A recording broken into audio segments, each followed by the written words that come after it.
बहुत सी चीज़ों का इस्तेमाल किया। हम लोग जिस समाज में जीते हैं, दुर्भाग्य है कि हम लोग एक भीड़ में जीते हैं और समाज खत्म है।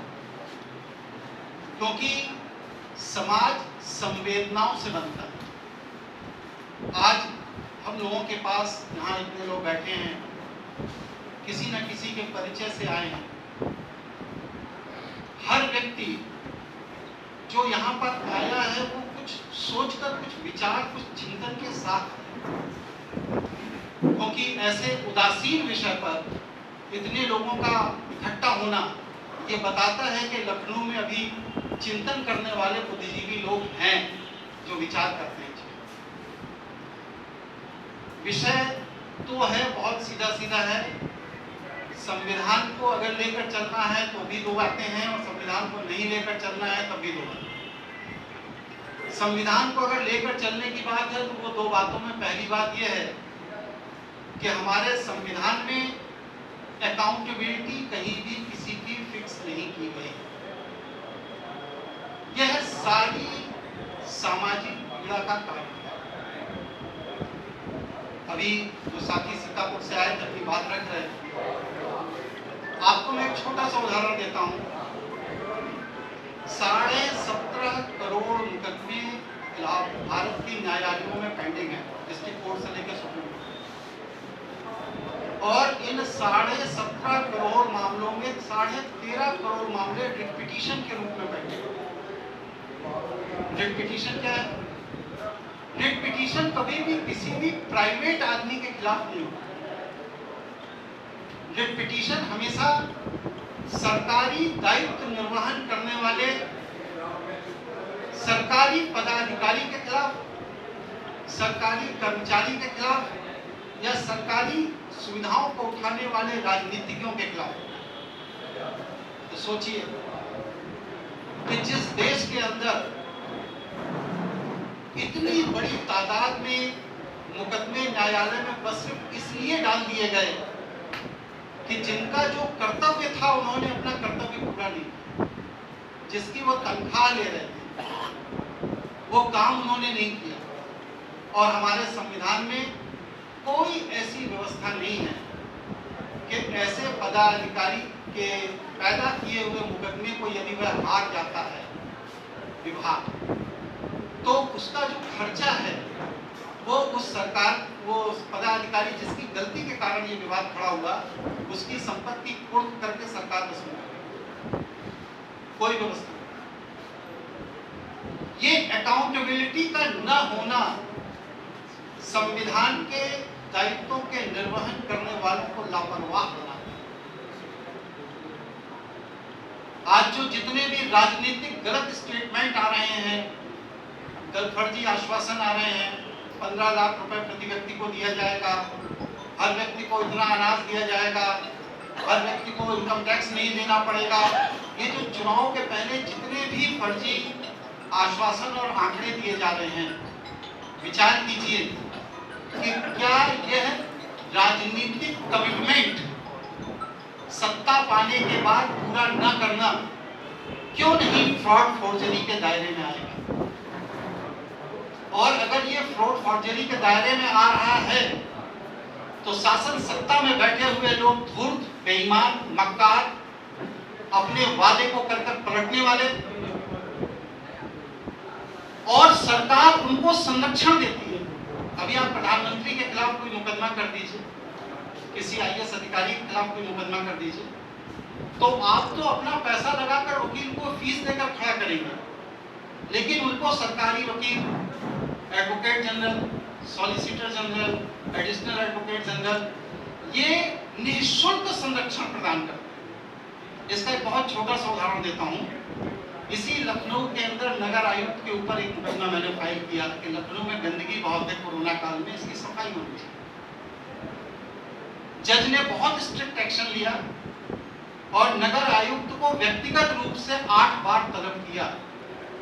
और ताज्जुब आपको तब होगा जब उस नगर आयुक्त की पर्सनल अटेंडेंस को एग्जेंट कराने के लिए शासन के निर्देश पर advocate general in person appear हुआ। बड़े नगर निगम के पदाधिकारी का काम है नगर की सफाई रखना, और जब वो सफाई नहीं रख रहा है तो उसका वेतन खत्म कर देना चाहिए, उसको सस्पेंड कर देना चाहिए, उसको सेवा मुक्त कर देना चाहिए। ऐसे नाकारा और नालायक किस्म के नगर आयुक्त को संरक्षण दिया जा रहा है, किसके द्वारा? Advocate general. तो जिस व्यवस्था में शासन सत्ता में बैठे हुए लोगों के आपराधिक कृत्यों को शासन सत्ता के ही नुमाइंदे संरक्षित करेंगे, वहां पर आम आवाम कब तक लड़े, कहां तक लड़े? आज संसद के अंदर जो हो रहा है वो किसके आदेश, किसके निर्देश पर हो रहा है? क्या इस पर कोई पार्लियामेंट्री डिबेट हुई? आज जो पब्लिक सेक्टर की चीजों को खुलेआम नीलाम किया जा रहा है, जो प्रॉफिट किए हैं उन्हें भी, जो घाटे किए हैं उन्हें, कौन सी डिबेट हुई भाई? किस डिबेट में यह डिसाइड हुआ कि बीएसएनएल बेच दिया जाए? किस डिबेट में डिसाइड हुआ कि रेलवेज बेच दिया जाए? किस डिबेट में डिसाइड हुआ कि फला पटरी बेच दी जाए? या किस डिबेट में यह डिसाइड हुआ कि अब भारत कभी युद्ध नहीं लड़ेगा, इसलिए युद्ध के हथियार बनाने की जितनी भी मशीनें हैं उनको निष्क्रिय कर दिया जाए, इनएक्टिव कर दिया जाए और उनको ऑप्शन कर दिया जाए? किस पार्लियामेंट की किस डिबेट में यह डिसाइड हुआ? और अगर नहीं हुआ तो यह निर्णय हमारा मंत्रिमंडल कैसे ले रहा है? और खुलेआम उसकी घोषणा हो रही है, उसके सर्कुलर हो रहे हैं, और सर्कुलर होने के बाद वह संपत्ति जो हमारे मेहनत के पैसों से, हमारे कर के पैसे से, हमारे टैक्स के पैसे से पिछली सरकारों ने स्थापित की, वो आज हमारी नजर के सामने बिना किसी संवैधानिक औपचारिकता को किए हुए खुलेआम जनता के प्लेटफॉर्म पर पूंजीपतियों को दी जा रही है। किन पूंजीपतियों को? जिन पूंजीपतियों की साठगांठ शासन सत्ता के साथ है, और उन पूंजीपतियों को सरकार पैसा भी दे रही है।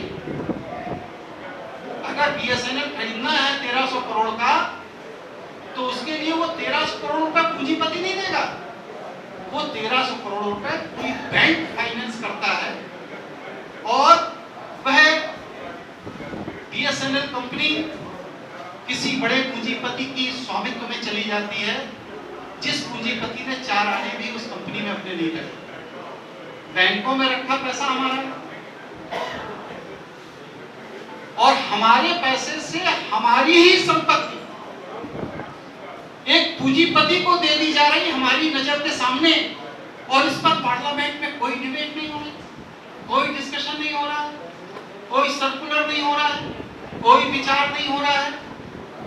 तो ये दुर्दशा जो देश की है, इसकी जिम्मेदारी आप किसको देंगे?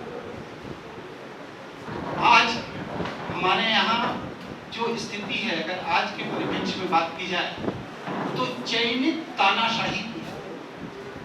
हमने जिनको एक बार चुन लिया, वो शासन सत्ता में बने रहने के लिए किसी भी स्तर की बौद्धिक, शारीरिक और विधिक आक्रमण द्वारा अपनी सत्ता को कायम बनाए रखना चाहते। ऐसी स्थिति भयावह है। हमारा देश ही नहीं होगा, हमारा अस्तित्व ही नहीं होगा, तो फिर हम उस संविधान, उस देश को क्या करेंगे जहां पर हमारा कोई वजूद नहीं? विचार पक्ष।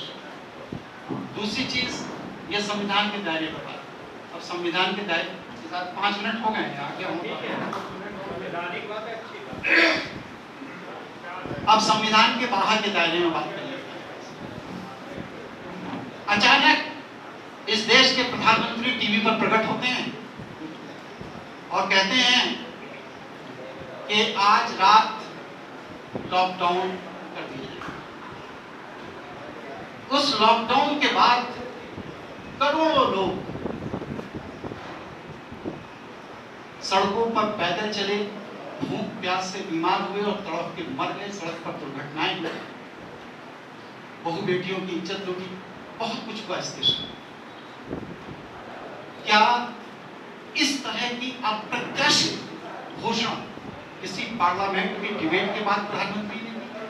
और यदि नहीं की तो प्रधानमंत्री को इस विषय पर वक्तव्य जारी करने का विधिक अधिकार कहां था? बहुत बड़ा प्रश्न है। क्या हमारे प्रधानमंत्री स्वास्थ्य की जानकारी रखते हैं? क्या हमारे प्रधानमंत्री वैक्सीन की जानकारी रखते हैं? क्या हमारे प्रधानमंत्री वायरस की जानकारी रखते हैं?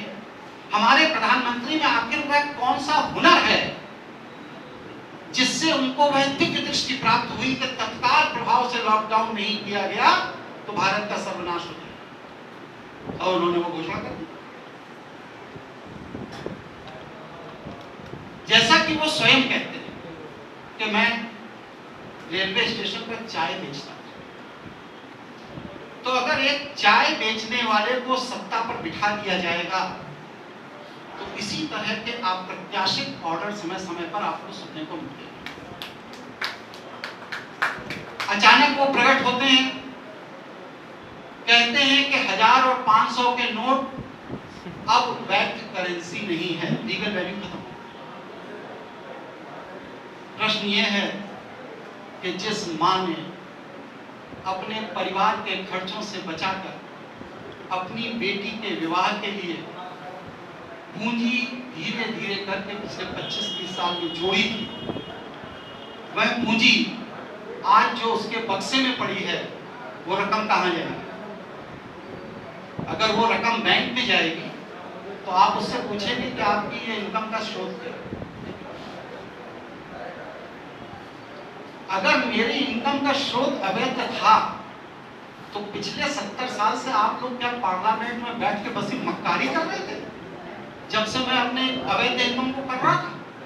और अगर आप नहीं कर रहे थे तो आज आपको ये पूछने का अधिकार कैसे पैदा हो गया कि ये पैसा जो मैं बैंक लेकर बदलने आया हूं वो आपको कहां से मिला? मैं उल्टा उनसे पूछता हूं कि आपको ये विधिक अधिकार किसने दिया? भाई इनकम टैक्स डिपार्टमेंट पूछ सकता है, हम उसे जवाब देंगे। बैंक का मैनेजर जिसको कि इनकम टैक्स विभाग की एबीसीडी नहीं मालूम, बैंक का कर्मचारी, बैंक का चपरासी, मुझे नहीं पता ये कहां से विधिक रूप से अधिकृत हैं जो हमसे ये पूछे कि जो पैसा आप बैंक लाए हैं जमा करने के लिए अपने खाते में, वो पैसा आपको कहां से मिला? इनको क्या लगता है? अगर इनको संदेह है तो मेरे खिलाफ शासन सत्ता में लिखा पढ़ी करें, विजिलेंस की जांच कराएं, इंटेलिजेंस की जांच कराएं, कोई भी प्रक्रिया करें। आज हमारे यहाँ देश की स्थिति ये हो गई है कि जिस व्यक्ति को जिस कार्य के लिए अधिकृत नहीं किया गया वह व्यक्ति उसी कार्य का विशेषज्ञ बन के देश चलाना चाहता है। सबसे बड़ी विडंबना है आज हमारे पार्लियामेंट डिसाइड नहीं करता है कि कोरोना भारत में कैसे कंट्रोल किया जाएगा। आज विश्व स्वास्थ्य संगठन गाइडलाइन देता है और विश्व स्वास्थ्य संगठन की गाइडलाइन स्वास्थ्य विभाग में आती है, स्वास्थ्य विभाग डीएम को देते हैं, डीएम एसपी को देते हैं और चौराहे चौराहे पे सिपाही खड़े होकर वसूली करने लगते हैं। मेरा प्रश्न ये है कि अगर मास्क लगाना सरकारी रिकॉर्ड में स्वैच्छिक है जैसा कि सरकार बताती है और मैं मास्क नहीं लगाता तो इस पर जुर्माना कैसे लग सकता है अगर ये स्वैच्छिक है? और अगर ये कंपलसरी है तो आपने आजकल सर्कुलर क्यों नहीं जारी किया? दूसरी बात,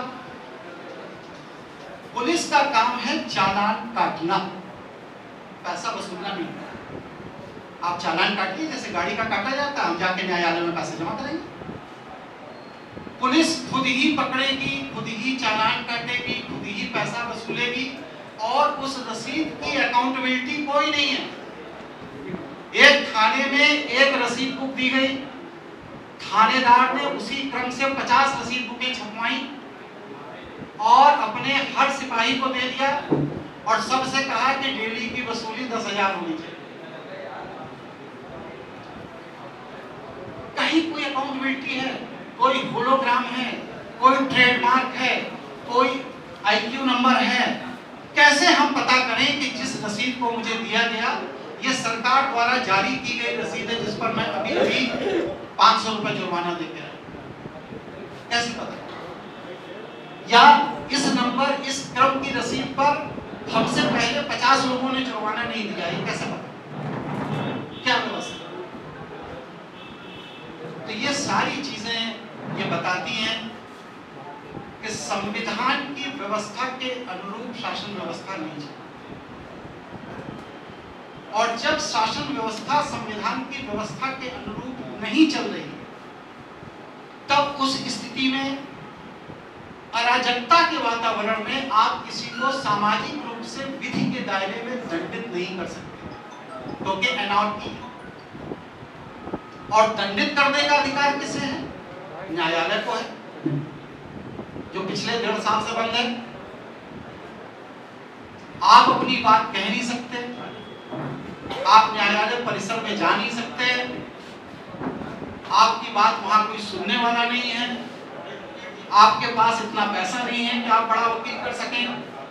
तो उस स्थिति में आपका जो शोषण हो रहा है, यह शोषण से आप अपने आप को कैसे बचाएंगे, ये आज का सबसे बड़ा प्रश्न है। हम जनता हैं, हमारे द्वारा चयनित सरकार हमारे इच्छा के अनुरूप शासन करती है, और अगर यह चयनित सरकार हमारी इच्छा के अनुरूप शासन नहीं कर रही है, तो आपके यहाँ कोई ऐसी व्यवस्था नहीं है कि आप इस तरह के मन चले, शब्द मैं प्रयोग कर रहा हूँ, मन चले राजनीतिज्ञों को सदन के बाहर वापस ला सके, कोई व्यवस्था। दूसरी बात, आप लोकतंत्र की बात करते हैं, संसद के अंदर संविधान की जो व्यवस्था लागू की गई है, उसमें राष्ट्रपति आप चुन नहीं सकते, उपराष्ट्रपति आप चुन नहीं सकते, संसद अध्यक्ष आपको चुन नहीं सकते, राज्यसभा का अध्यक्ष आप, मतलब जितने भी संवैधानिक पद हैं, हाई कोर्ट जज नहीं चुन सकते, सुप्रीम कोर्ट जज नहीं चुन सकते, कुछ नहीं चुन सकते।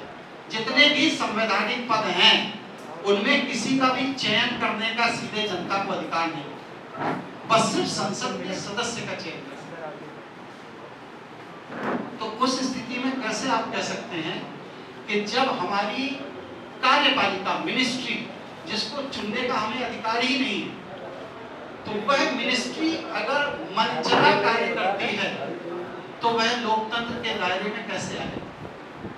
ये विचारणीय प्रश्न है, इस पर विचार करिए, एक विस्तृत चिंतन का विषय है। इसलिए इसमें हम लोगों को एक नए सिरे से विचार करना चाहिए, तभी हम समाज को जिंदा रख पाएंगे और विधि के दायरे में अपने विचार को प्रस्तुत